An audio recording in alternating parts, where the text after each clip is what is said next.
L'autodiscipline est une imposture. Bonjour et bienvenue dans cette nouvelle vidéo. Je suis Haïdar et je vous souhaite la bienvenue sur la chaîne sur laquelle on parle de pacification alimentaire, la méthode qui vous permet de faire la paix avec votre corps et la nourriture. Aujourd'hui, j'ai envie qu'on aborde une thématique absolument centrale et dont je n'entends quasiment jamais parler parce que je vais amener des idées qui vont un peu à l'opposé, qui vont un peu à contre-courant de ce que l'on entend largement, majoritairement, notamment ici sur YouTube. Je vois de plus en plus, et cette tendance, elle s'accélère depuis plusieurs années, cette idée du développement personnel et de l'autodiscipline, de la volonté de se contrôler, de se surpasser, de devenir une meilleure version de soi-même. Et on en a un petit peu des différentes versions sur tout, sur la performance, sur la productivité, on entend beaucoup de choses.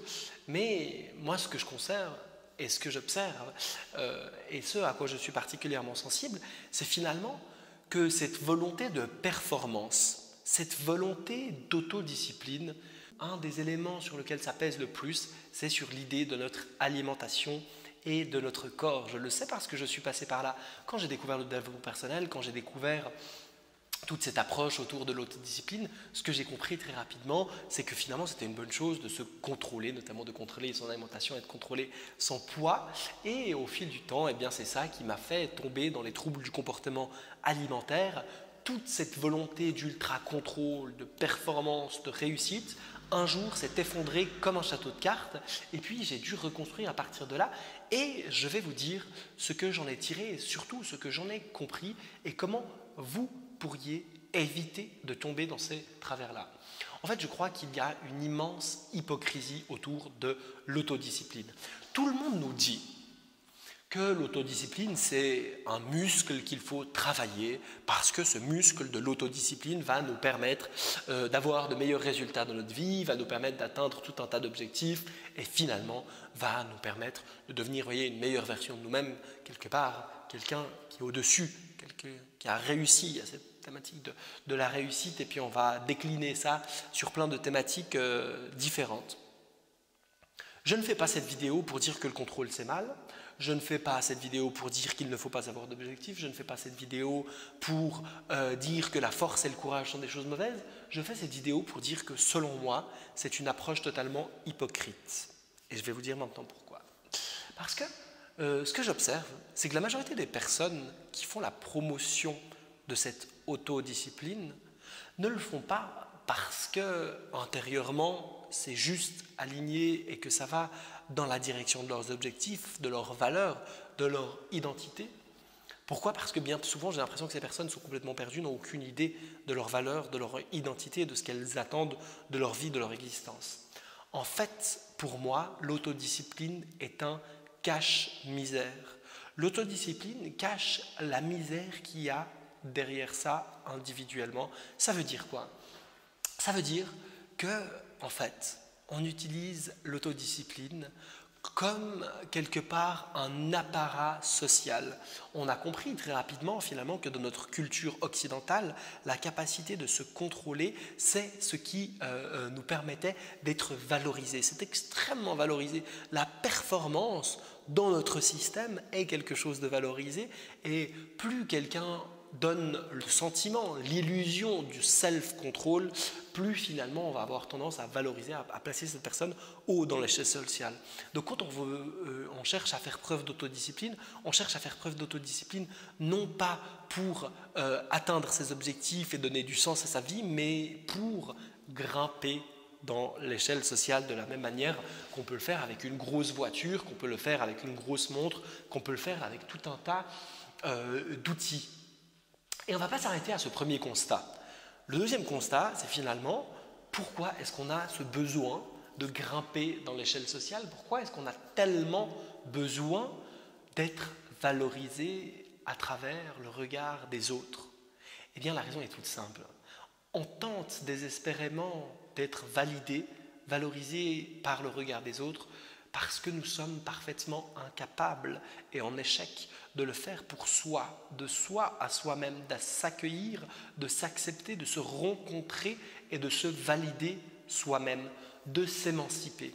Et vous savez, tous les youtubeurs dont je vous parle et qui parlent de productivité et qui parlent de contrôle et qui parlent de discipline et qui quelque part se font mousser avec ces idées, avec ces comptes Instagram et ces citations no pain, no gain, il faut y aller, il faut souffrir, etc. Tous ces trucs, ces contenus un peu qu'on appelle motivationnels, en fait, quelque part, vont utiliser, j'ai beaucoup vu ça, vont utiliser pour justifier de cette hypothèse, de cette théorie, les idées de Nietzsche, donc le philosophe Nietzsche, qui parlait de cette volonté de puissance. En très résumé, en très vulgarisé, Nietzsche pensait que tous les êtres humains, notamment tous les êtres, avaient à l'intérieur d'eux une énergie qu'il a appelée l'énergie, la volonté de puissance, et que finalement cette énergie, c'est ce qui nous pousse à agir dans le monde et qu'on est tous motivés finalement par cette énergie. Et il parlait aussi du concept du surhomme, c'est-à-dire que cette volonté de puissance devrait, dans l'idéal, nous pousser à transcender notre humanité, vers aller vers cette idée, ce concept du surhomme qui finalement s'améliore, se transcende. Je trouve ces idées tout à fait passionnantes, elles me plaisent beaucoup, mais je crois qu'elles sont récupérées par toutes ces personnes qui parlent d'autodiscipline et que finalement, probablement que si Nietzsche était encore là pour en parler, la volonté de puissance de Nietzsche, le surhomme, ne sont pas et n'ont pas pour objectif de nous faire adopter le régime alimentaire d'un moineau ou d'aller 12 fois à la salle de sport par semaine ou de réussir à dormir 2 heures de moins. En fait, être et tendre vers le surhomme, laisser notre volonté de puissance émerger, c'est quelque chose de totalement différent. Et ce quelque chose, selon moi, la vraie force, le vrai courage, ce n'est pas de se soumettre aux injonctions de notre culture et de notre société. Le véritable courage, la véritable intelligence, la véritable force, c'est notre capacité à s'individualiser, à s'émanciper, à se découvrir, s'accueillir soi-même dans notre humanité, dans nos forces et dans nos faiblesses, pour savoir qu'est-ce qui nous, individuellement, nous donne envie, donne du sens à notre existence. Je crois que le vrai courage, ce n'est pas d'être dans la négation de nos émotions, mais plutôt dans leur accueil. Le vrai courage, c'est d'être capable de pleurer. La vraie force, c'est d'être capable de dire « je t'aime ». Et la vraie intelligence, c'est notre capacité introspective. Et donc finalement, cette volonté de contrôle, cette volonté d'autodiscipline, je le disais en introduction de cette vidéo, c'est un cache-misère. C'est un cache-misère parce que c'est une manière de ne pas affronter notre véritable ennemi qui n'est personne d'autre que nous-mêmes. Nos véritables démons ne se trouvent nulle part ailleurs qu'à l'intérieur de nous et notre véritable volonté de puissance ne peut s'exprimer qu'au contact de nos fantômes intérieurs et donc de notre capacité à travailler sur soi. Donc à nouveau, l'autodiscipline ne doit pas être utilisée comme un apparat social, mais plutôt comme un outil lorsque l'on s'est rencontré et lorsqu'on a défini une direction qui a du sens pour notre vie et notre existence. Je vous remercie de m'avoir écouté jusque-là. Si vous avez la moindre remarque, dites-moi ce que vous en avez pensé en commentaire. Si vous avez des questions, je suis à votre disposition et je vous donne rendez-vous dans la prochaine. Au revoir.